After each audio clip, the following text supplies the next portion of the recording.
Essentially, what I want to break down today is how I've gone from Christian to very spiritual to returning back to Jesus. I'm bawling my eyes out and I'm feeling this deep sorrow because I want that. I want that connection with God, with Jesus, but I don't see it in my world. I know too much about how your thoughts do create your reality, and I can't see how I can have both, and I'm so sad about it. So I pulled out the book, opened the book, and immediately everything clicked. Now what this gives me permission to do is recognize that my purpose is not just to experience it for the sake of experiencing. It's to recognize that the kingdom of heaven is within me. It's to recognize that Jesus showed us how to exist in heaven on earth as it is in heaven, by demonstrating that we could be living in eternal peace. We could have 100% access to love, to God in every single moment. The book, for those of you who don't know yet, is called Hello, and welcome to the Manifestation Game podcast.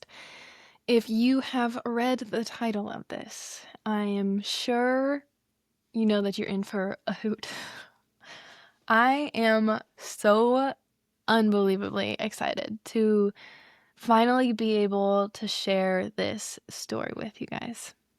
So essentially what I want to break down today is how I've gone from Christian, very Christian growing up, Christian church, to very spiritual, to returning back to Jesus in this beautiful full circle moment that feels more aligned and more true than anything that I've ever experienced. Now, before we get into anything today, I just want to inform you. I want to give like a trigger warning that itself would probably trigger some people, which I think is honestly just really great and really fun. And it's that I don't believe any belief system is the correct belief system. And I think that already says a lot. One of the main reasons, shout out my anthropology class from college. Would have never thought it would have had this much of an impact on me. But in that class, I learned that based on what culture, what language, what religion that you grow up in, literally structures how you perceive reality. And so in that way, how can I judge a culture or religion or a culture for what they believe in? Because they literally have a completely different perspective on reality than I do. In that same note, something that I have come to understand and believe about beliefs as a clinical hypnotist and subconscious rewiring coach is how important it is to recognize that you have choice. You have choice over your beliefs. So something I want to invite you into on the journey that I'm about to take you on is, what if it doesn't matter how the belief system originated, or if it's true or not? Because what's true, if we all make up our own perception of reality, what's true? Okay, so what if we throw what's true out the window and begin to choose belief systems based on what is the effect of believing it? What actually happens to me, to my values, to my actions, to my level of fulfillment, to my level of enjoyment of life when I choose to believe this is true or not? All right, now I'm going to take you back to the beginning. I grew up in a very Christian household. Went to church camps, went to church every Sunday, went to youth groups, all of the things, and I loved it. I loved it so much. I felt so deeply connected to the Holy Spirit. Grew up Christian this way up until I was about 18 or 19 years old. And during high school, I had a really hard time with the whole like guilt and shame thing, because I really wanted to be honest with God and my parents about me drinking alcohol and just like experiencing life. And my soul knew, like, I was responsible. My soul knew, like, this is fine. Like, this is fine that I'm dabbling in these things. But then I would go to church and they were like, don't lie. And then my parents, like, they wouldn't let me tell them the truth. I tried to, like, hey, can we just, like, be honest about this? Like, we both know I'm partying. And it just, it was like, no, that's against the rules. And so I kind of fell away from the church during my high school years, returned to it when I was 18, 19. I was like getting off my silly shit and just like, all right, I can return back to spirituality and the Bible. And pretty soon COVID hit. I feel like we all went on our spiritual journeys during this time. And I found Joe Dispenza and started reading these books. And I was like, wow, this just like makes sense to me. And so I started practicing. I started meditating. I started rewiring my subconscious, creating new belief systems. During this time, I healed from Hashimoto's. I had hypothyroidism and a bunch of other really terrible symptoms in my body. I also wanted to get really good at volleyball. So I started manifesting getting good at volleyball, and I got the best that I've ever gotten without any coach or training even. And I recognized how simple it was to change your thoughts to create your reality, which then led me to Manifest with Kaylee, which is where we are today. It led me into deeper subconscious rewiring work and now clinical hypnotism, which is like root source rewiring.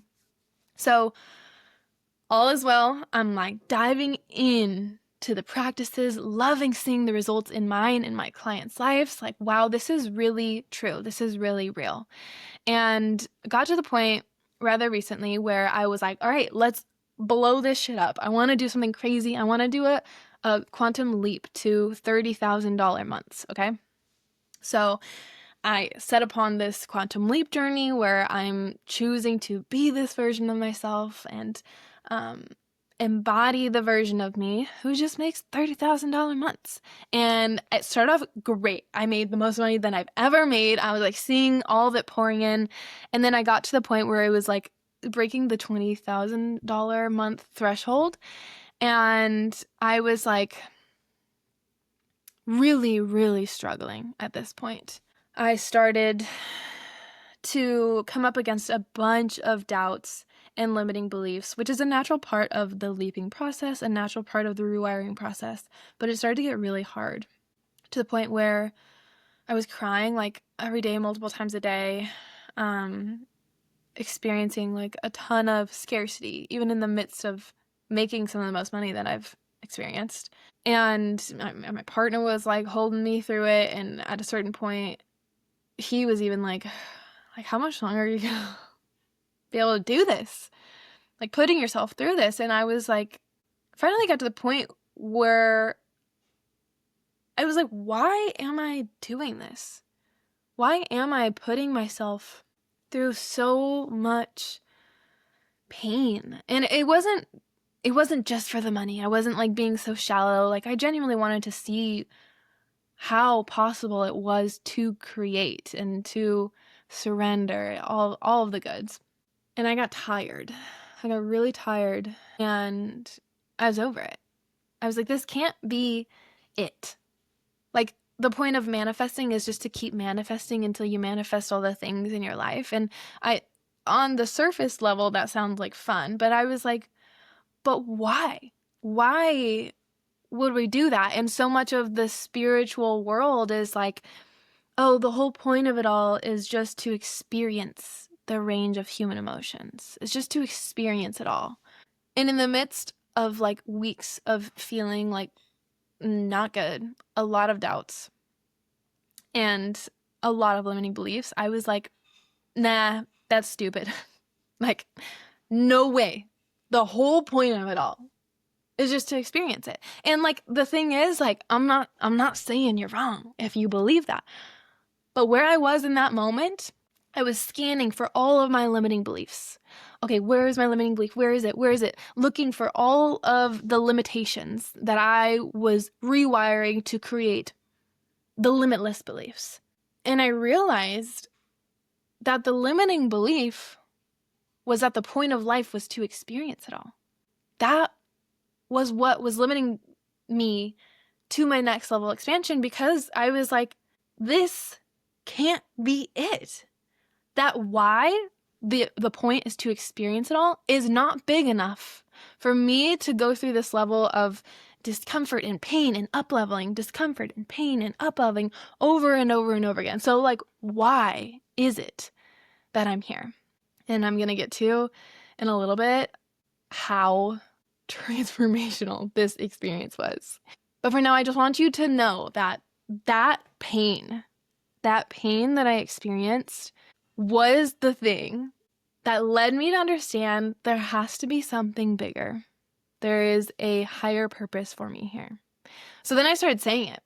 I was like telling my friends, I need a bigger purpose. Like, I need a bigger and more clear purpose. I can feel that something's missing.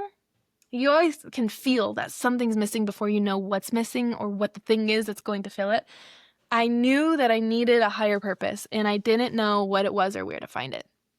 And my friends are like, Kaylee, you're like the manifestation queen. You're Manifest with Kaylee. Like, your purpose is really clear. You're doing what you love, right? And I'm like, yeah. But like, there's something there that I don't know what it is, okay?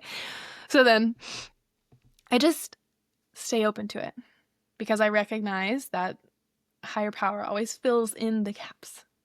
If I'm seeking for what's missing, I will always find it. If I'm seeking for my purpose, I will always find it.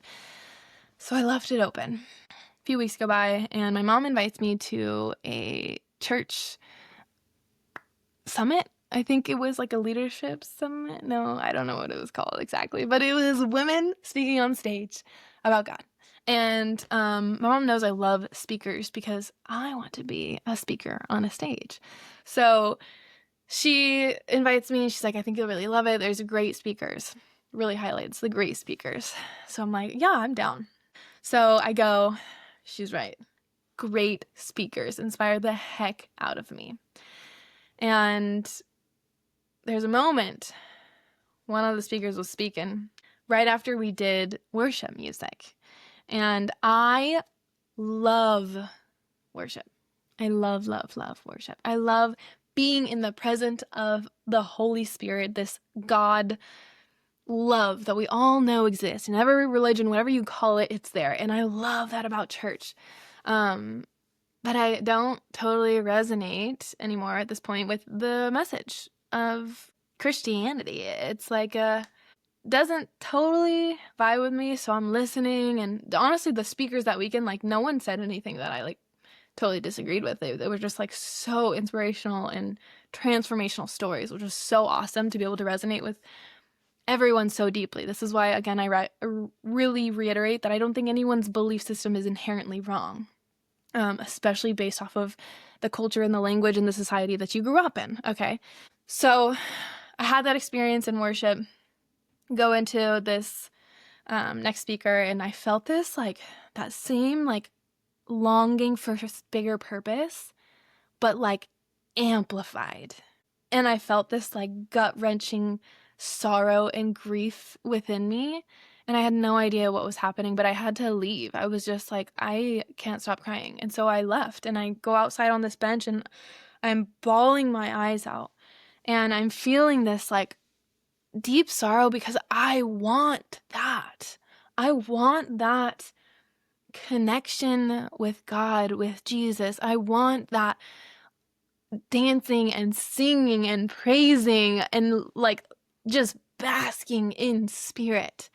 But I don't see it in my world. Like, I know too much about subconscious rewiring and how your thoughts do create your reality, and I can't see how I can have both, and I'm so sad about it because I want both. And so I go back in, and finally we end on worship, and there's only one worship song that I listen to, and during my really, really challenging 90-day quantum leap, I listened to it almost every single day, singing my heart out to it. Anytime I feel like, holy shit, I have no idea what I'm doing, I listen to the song. I've known it and listened to it since I was, like, probably, I don't know, 10 years old. Whenever it came out is when I started listening to it. And all of a sudden the worship leader starts to sing this song, and I'm like, no way, no way. She's like literally singing this for me. She's singing it for me. How does she know? And I'm like, so cool. She's like just playing the song for me. And then like halfway through the song, I'm like, wow, like she sings it so well. She sings it so well. It's almost like, and then I'm like, wait a second, is this her? But I'm like, whatever. After the show, I find out it's her. It's literally the woman. Her name's Taya. And the song is Oceans by Hillsong, who's sung this song to me for my entire life. And she's on stage singing it to me. And I'm like, like boohoo crying. So filled with so much love and confusion too, but like confusion with a side of clarity, knowing like, yeah, it's gonna come. Like, I know it. So I come home from that weekend and I'm on fire. I'm like, okay, there's something good coming. I don't know what it is, but I know this purpose is like here. It is here. And all of a sudden, I remember I have this book from the first time I started to transition from Christianity over to spirituality, which felt like a little middle ground, okay? And it's been on this shelf for 5 years. I've only opened it once, and when I opened it the first time, I was like, what the hell is this saying? Okay, so I put it back and pulled out the book, opened the book, and immediately everything clicked. The book, for those of you who don't know yet, is called A Course in Miracles. Now, this book is literally a combination of the identification with the unity consciousness, the we are one with God, we are one with everyone, and we have a personal God. We have a personal relationship with Jesus and God. It's a combination of the two. It's a psychological mind training developed and channeled by a psychologist. Now, if you don't believe in channeling, again, remember, it doesn't matter if you believe it's true or not. What matters is the outcome of this. Now, the outcome of this book is something so undeniable. I can't even explain how much joy it gives to me, knowing that this Eastern philosophy of we are one, we are God, even, never truly landed for me. Like, it felt good, but in those moments that I was really challenged and I was creating my own reality. So when I was in that 90-day leap to $30,000 months, and I was like, okay, like, I am one with God. I am God, basically, because I create my own reality. And in that moment, that felt like so much responsibility. So much responsibility, because my ego started to identify as God, not the God within me, not that loving, undeniable source, but my ego. And the ego loves chaos. And so it thus created chaos. And this, I'm gonna do a little shout out to some spiritual, call it whatever it is, but when people are like, I am Jesus Christ, I am this whatever deity figure, people will believe that they're the embodiment of this figure. Now, that's just ego identification as God, right? I believe I am the one and only, okay? Or I believe God, by the way, this is like Western theology, Christianity, Abrahamic religions. I believe God is outside of myself. I am inherently a sinner. I am inherently guilty. And I need something outside of myself in order to be saved. Can you understand why I was like, I don't really agree with either of them? Like, I've seen so much spiritual psychosis over here, and I've seen so much hypocrisy over here. I mean, imagine this. Imagine worshiping a God who's judgmental, who killed his only son, who sacrificed his only son, and judges people, and there's a judgment day, and then, you know, you worship God, but then God says, no, don't judge people. But God judges people? Like, that's confusing to the psyche. We want a blueprint. We want to know how to move and how to operate. So no wonder there's so much judgment within these religions, right? Again, not saying all of them, not saying every single person, but it is a common theme, and now I'm understanding why. So then the bringing of the two together is something that I didn't realize was possible, but makes a lot of sense if you think about it. So I recognize that Jesus brought into the West, was brought into the West, by the way, remember that, but came from the East, came from the Middle East, came from the places where it was normal to have a felt experience of God, to feel unity consciousness, inner transformation. So then I was like, wait a second, who was Jesus before he came to the West? Not himself, but like the stories. How was the story of Jesus and Christianity before it came over to the West? And it was then I started doing some research and I saw that Jesus in Aramaic, before it got translated to Greek, was exactly what I'm talking about. So I want to share with you some words that demonstrate the differentiation of translation when it was in the Middle East compared to how it got translated once it started to move west. Now, the first translation was into Greek, which, shout out anthropology, recognizing that because of the language and the culture and the orientation of the way that you grow up in, you naturally translate things differently. So then it would make sense that things got translated differently, not wrong. I'm not saying there is one right way or there is one wrong way. However, they are different. And it's interesting to note the differences. So I have a list of words commonly used in Christianity that really illuminate the differences between the words used in Aramaic compared to how they were translated into Greek. So we'll start with the word repent. Originally, in Aramaic, meant return, turn back to your original state, or a shift in direction and perception. Then, translated to, in Greek, feel remorse, be sorry, confess wrongdoing. Different vibes, right? Okay. Sin, in Aramaic, missing the mark, misalignment, misperception rooted in fear. In Greek, moral failure, wrongdoing against God. The kingdom of God, in Aramaic, the reign, activity, or present movement of God within and among you. In Greek, a future place you go to after death. I'll do one more, and then I want to just talk about generally what this means. Believe, in Aramaic, to trust, lean into, and live from embodied knowing. In Greek, intellectual agreement with a belief system. Okay, the Greek were philosophers. Did I say that right?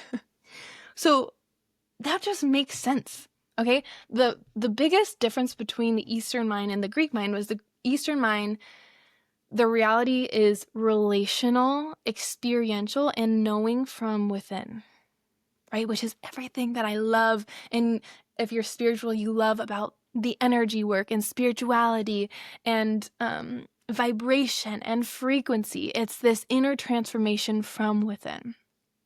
And the Greek mind is reality is something to be defined, analyzed, and known from the outside. Okay. Now, if we recognize the West, if you're in the US of A, probably lots of places, but this is where I can speak from. Reality being defined is what we do really well here. We really like to have structure, and this is what this means, and this is what this means. All right. So now we can actually see clearly how this shift happened. Okay. So now what I'm recognizing is I went from the Western Christianity to deep Eastern philosophy and unity, consciousness, oneness, to recognizing, wait a freaking second, Jesus came from the Middle East. How can I learn from Jesus in the way that actually makes sense to me? Unity, consciousness, oneness.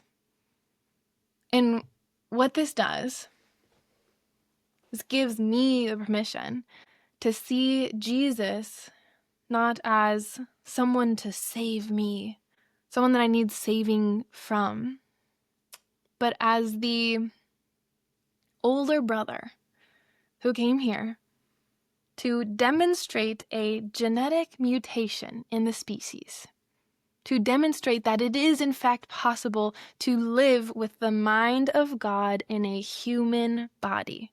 So much so that because he didn't identify with his body, but he identified with the mind of God, that he could die and come back to life.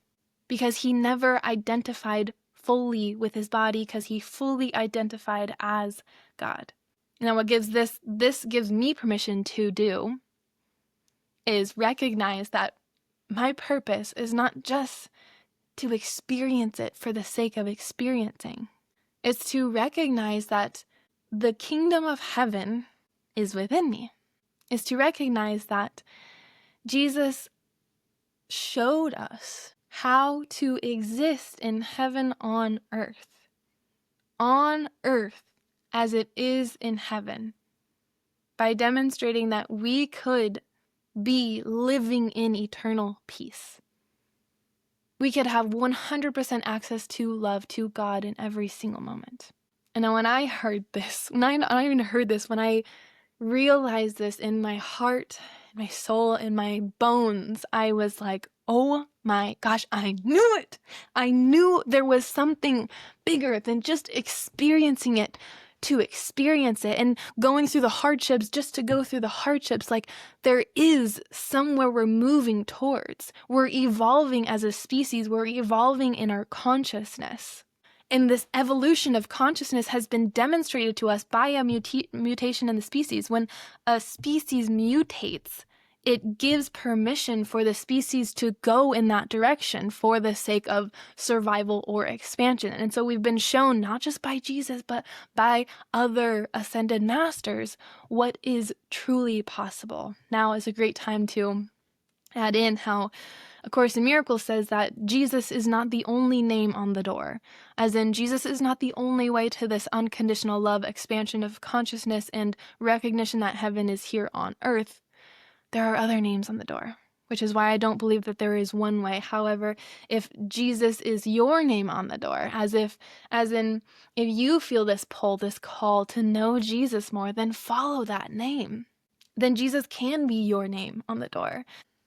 I want to get into the really, really exciting part of this, which is what this really meant for me and what this means for you and the entire world.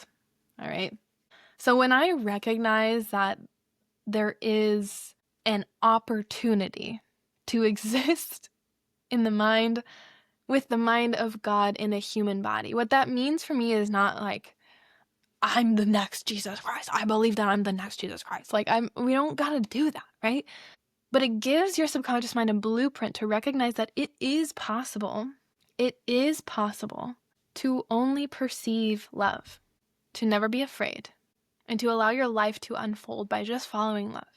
And what that means is similar to how the 4-minute mile worked. As soon as one person hit the 4-minute mile, it started to become a possibility for like everyone. They're like, oh, now that I know it's possible, I could do it. That's what Jesus came here to show us. Now I want to describe this to you on a metaphysical plane and then on a neuroscience plane. So you can understand it from 2 separate dimensions here. Metaphysically, spiritually, what it means that we could choose love. That we can choose to recognize, to remember that we are one with the creator of all that is. Meaning that I am not God myself. There is a creator that created all. I am the Son of God. I am the extension of God. So as if God is the sun in the sky, and we are the rays of sun shining out from that sun. We are just the extension of love. Now, the reason I love this so much is because remember I talked about some of the folks out there who are like, I am Jesus. I am Jesus incarnate and whatnot. It's like, that's coming from an untrained ego mind. We have an ego mind that believes that we are separate from God, right? A Course in Miracles says that the only problem, we think that we have many problems, but the only problem that we ever have is the belief that we could be separate from God. Okay. So then it talks about how all of your fear, all of the suffering, everything that you're experiencing is actually an illusion. It's not reality, because reality is that the only thing that is true and eternal, exists forever, is unconditional love, is God. Okay, now, you might hear that immediately and be like, what? How can you deny the things that are happening in the world? Okay, remember what I said. It's not about if the belief is true, it's the outcome of what the belief is, all right? If I believe that all of my fear is an illusion, it's not real, I will not give it the time of day, does not mean I will bypass it and ignore it. It means I will look at it and choose to see the love that exists within it. This is hope for a lot of people. But instead, it's will. I will that there will be light. I will that I will find the love that is within this yucky, sticky situation. I choose to see love in every single moment, in every single opportunity, in every single struggle or circumstance that I come up against. And in choosing to see love, this is what's mind-blowing to me, guys. Absolutely mind-blowing. Is I understand how your neural pathways work. I understand how new belief systems are formed. And I'm going to make it really clear to you, too. Your thoughts repetitively create beliefs. Your beliefs create your reality. Okay? You want a new reality? You change your beliefs. If I believe, this is a really simple example I use for all my money clients. If I believe that I don't have enough money, my reticular activating system is the part of my subconscious brain that constantly scans for evidence for why I don't have enough money.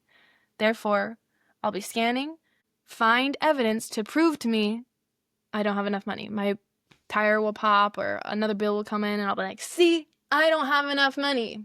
You're right. But do you want to be right about that? No, you don't want to be right about that, right? So we change our belief. Okay, I have more than enough money. You start scanning for evidence. You find more evidence. You're right. Now you do have more than enough money, okay? If I believe that the only thing that exists is love, and I'm constantly scanning for evidence for how the only thing that exists is love, that means I don't have to rewire my specific limiting beliefs. Everything is immediately rewired. I now recognize that there is a miracle under every single moment.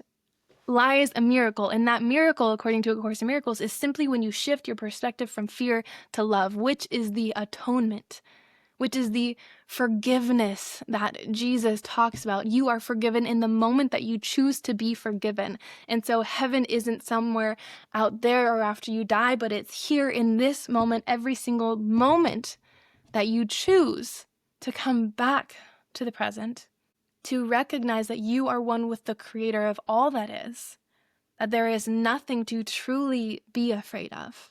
And in that way, what happens on an individual level, I can only speak for myself. I've been doing a 90-day leap to heaven on earth. I'm on day 76. Since doing so, I've launched a membership. I've lost some weight. My skin is cleared more clear than it ever has been. I'm in my luteal phase right now, and I'm talking to a camera. All of these things previously would not have been here. I am making more money than I have in a while, so I am supported. I got a speaking gig out of nowhere. They just got a DM, and they were like, hey, do you want to come speak? And I said, yes. All of these happened not because I was rewiring specific beliefs, not because I was giving my power outside of myself, but because I was choosing to see how love exists in every single moment. Any moment that I was experiencing fear, I simply said, I recognize that this is fear that I am experiencing, that it is an illusion, and I choose to see through the lens of God. I choose to see how Spirit would see this. And immediately, sometimes not immediately, but my fear would subside. And then a miracle would come. You always figure it out. This is a deep foundation to lean on that holds you in your limitlessness. On a global level, this is where it starts to get really exciting. Under the understanding that we are all one mind, we are all one consciousness, unity consciousness. That means that me choosing love, you choosing love, it's not just for you. It does change your life. You'll start taking action on the things that you want to take action on. Something that I like to call actionless action occurs, where you just start doing it. You just start doing the things that you've known you needed to do for so long. That happens, right? But when you choose love, because we are all one mind, you literally make it easier for the person who is suffering, who is in a war-torn country, who is suffering of starvation, to be able to find more miracles.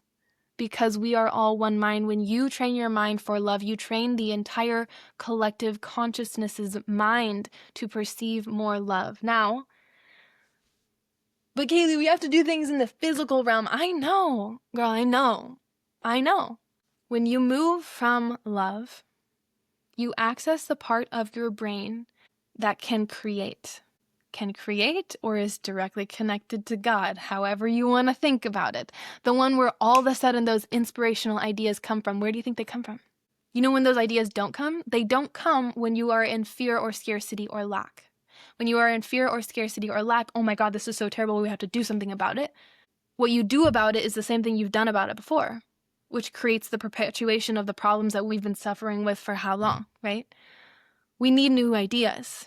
We need new solutions to old problems. Okay, now, how do we save the whole world? That's a big task, right? But it's not. It's not that big. The thing about love is it's way more powerful than fear. I mean, I can't say how much more powerful, but I just know that it is so much more powerful than fear. So it's not like we need the whole world to adopt this behavior or patterns. We don't need half the world. I don't even feel like we need a quarter of the world. Because when the collective mind starts to shift, it's an exponential shift. Now, as the world begins to shift, what becomes really clear is that everything that's happening, right? Remember, it says that A Course in Miracles says that we think that we have so many problems. You know, we have like starvation, we have these wars, we have this political problem, we have these people doing this and these people doing this. We only have one problem, which is the belief that we could actually be separate from God. Because the belief that we are separate from God then brings on scarcity, lack, not enoughness. From scarcity and lack, all of a sudden we're having wars over resources, right? We are living on an earth that is plentiful, has way more than enough resources for everyone here, right? So if we saw another species of animals that were destroying their own habitat and were killing each other for no reason, not for a mate, not for food, not for anything, we would say that species of animals is absolutely insane, which is true for us. We're insane. Our minds have simply gone insane. Why? Because we believe that we're separate from God. We believe that we are the ego. We are fully identified, mostly identified with this lack and suffering mindset, which then, because our thoughts do create form, we create form that replicates our thoughts. Okay, so then in that way, the salvation of the world is within. And so it's quite simple how heaven on earth is truly tangible.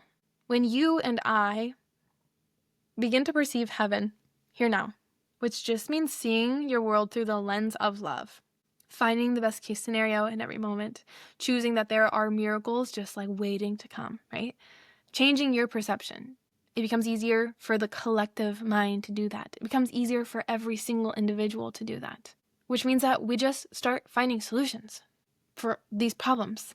People show up in the perfect places at the perfect time. The miracle is here right now. Heaven is here right now.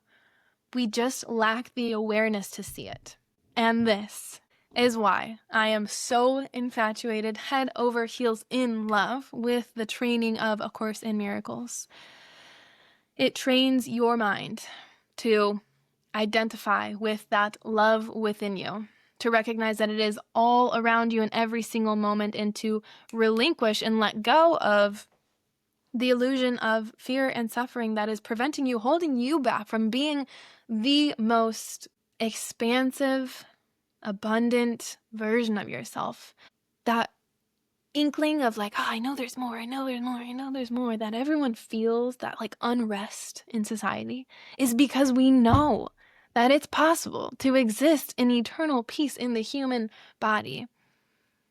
And I believe that this is the second coming of Christ from within us. So if any of this tingled you, made you excited or interested in any kind of way, I've created Heaven on Earth Academy with every resource I've ever created, and bi-weekly both teachings and embodiment calls, breathwork, hypnosis, embodiment, so you can actually feel this within your cells, in your being. If you feel pulled to something bigger, to something greater, to share your purpose, to share your love, to share your mission, or to really deeply connect with God in the way that you know how, come join us. This is the most exciting thing that I've ever created single-handedly, and I can't wait to see where this goes, regardless of how it happens or where it happens and when it happens. For the first time in my life, I feel true peace in knowing that this is all that I've got to do, is extend my love. And I want that for everyone. I want people to recognize that. I was talking about this in my group coaching, like, you can get paid to be you. You could get paid to just extend your love and to truly enjoy your life. And in a world where I really feel like we're over the whole like hustle grind mindset, this is the level.